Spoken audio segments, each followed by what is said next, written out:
Imagine a place that tells a story spanning centuries, where culture and nature intertwine to create something truly extraordinary. That's the beauty of UNESCO World Heritage Sites.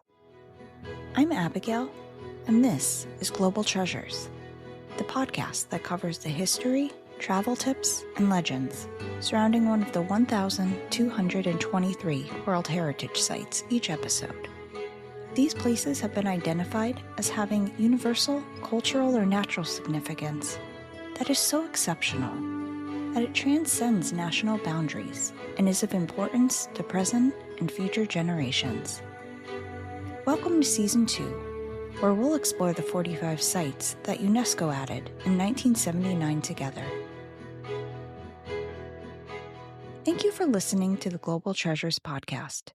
We appreciate all of your support. And you can continue to support us by subscribing at Apple Podcasts, Spotify, or Podbean.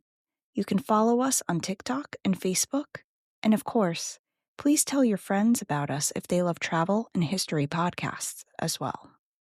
Envision a place where gold sunlight bathes the relief of kings, the details still remarkably clear, despite centuries of wind.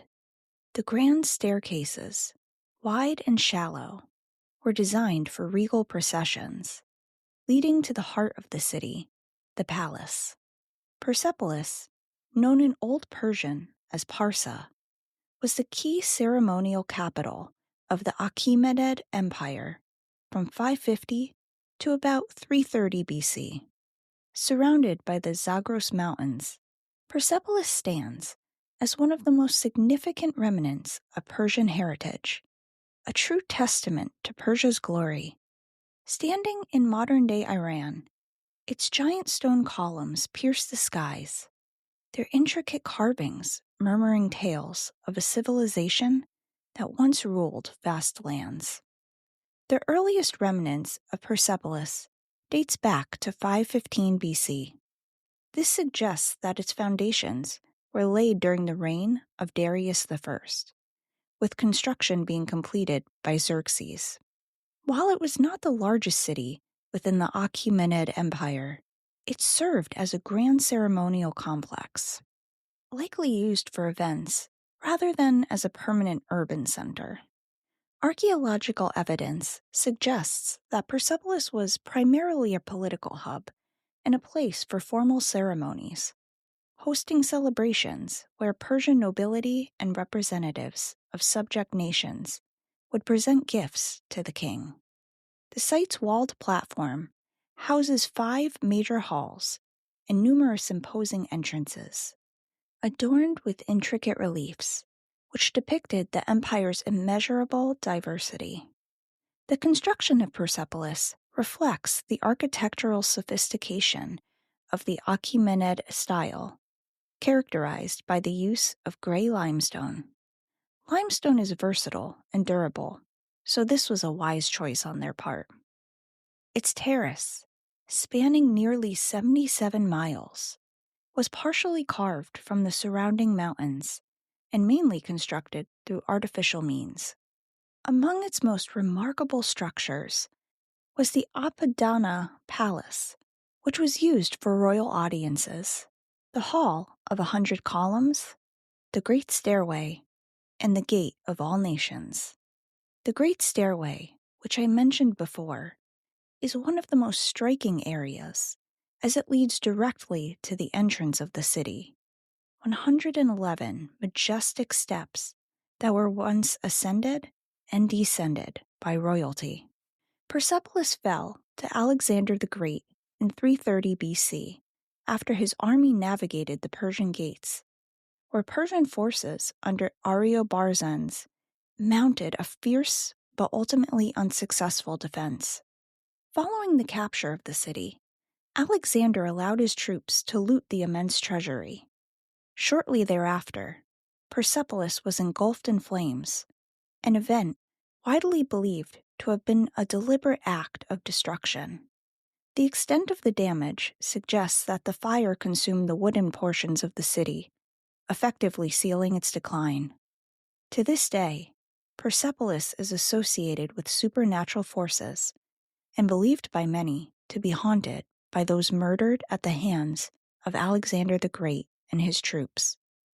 Despite its downfall, Persepolis remained a provincial capital within Alexander's empire until at least 316 BC. However, over the centuries, it gradually fell into obscurity as the nearby city of Istakhr rose to prominence. By the early Islamic period, Persepolis had become little more than ruins, its remnants repurposed for the construction of Istakhr and later Shiraz.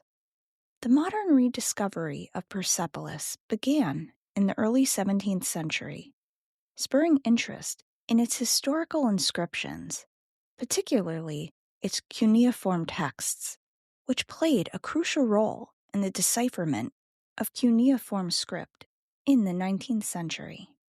Cuneiform writing is an ancient system of writing from Mesopotamia, usually marked into clay, using reed as a writing tool. French explorers produced some of the earliest visual records of the ruins, while systematic excavations began in the 20th century under archaeologists who were sponsored by the Oriental Institute of the University of Chicago. This incredible history speaks to why it was designated as a UNESCO World Heritage Site in 1979. Conservation of Persepolis remains an ongoing challenge. The site faces threats from environmental factors, including the spread of lichen.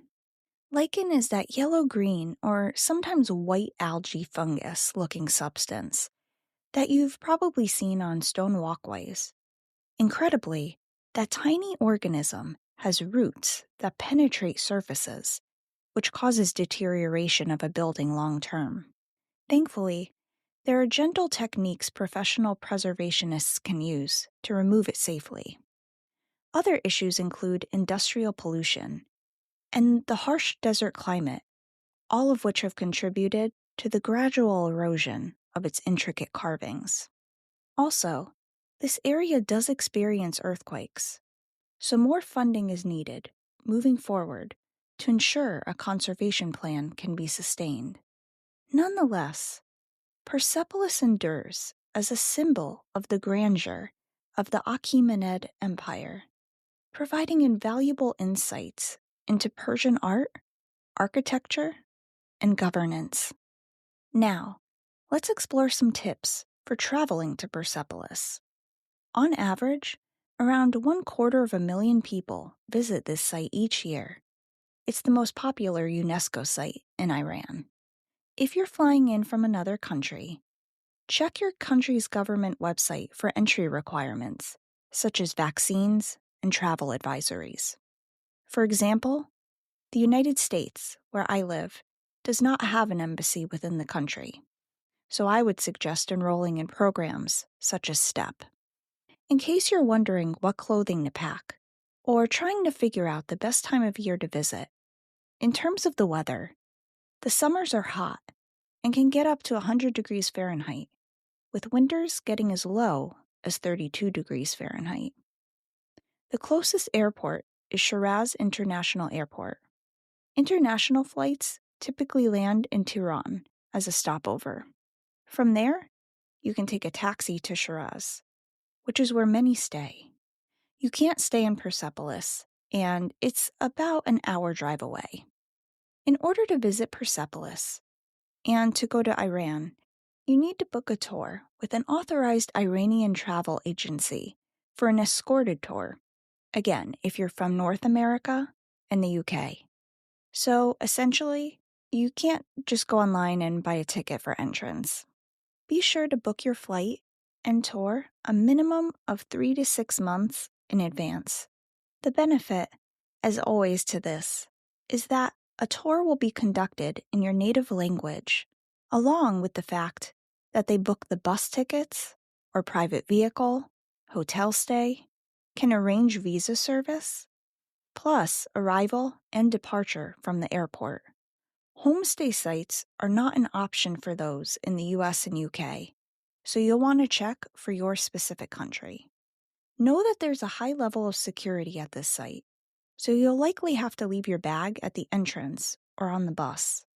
In case you were interested in seeing some of the other well-known sites while in the area, you may want to book a tour that also includes a stop at Pasargadae, another UNESCO World Heritage Site we haven't yet covered. It's an ancient city from the 6th century, founded by Cyrus the Great. I'll be sure to put a link in the show notes so you can do more independent research if you're planning a trip.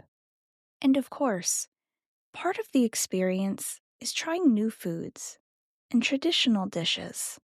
The national dish of Iran is cello kebab.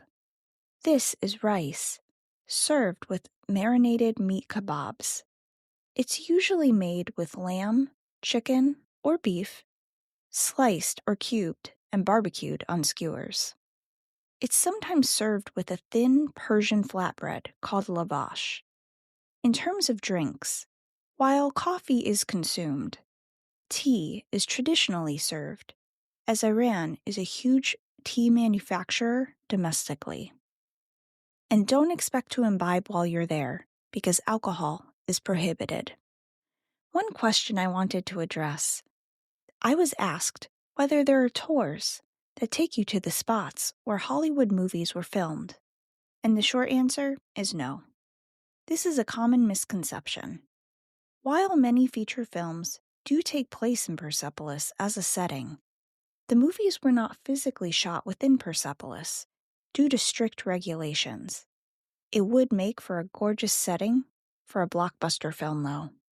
Though war and the passage of time have left a lasting legacy, Persepolis remains an awe-inspiring monument, a place where the echoes of ancient Persia still dance upon the weathered stones, and history breathes in every shadow. Our next episode will bring us to Plivica Lakes National Park in Croatia, which is filled with picturesque waterfalls and unique flora and fauna, and is the largest and oldest national park in the country. Come learn why this park is a must-do for your travel bucket list. Until then, keep exploring, keep wondering, and keep treasuring the remarkable diversity of our world's heritage.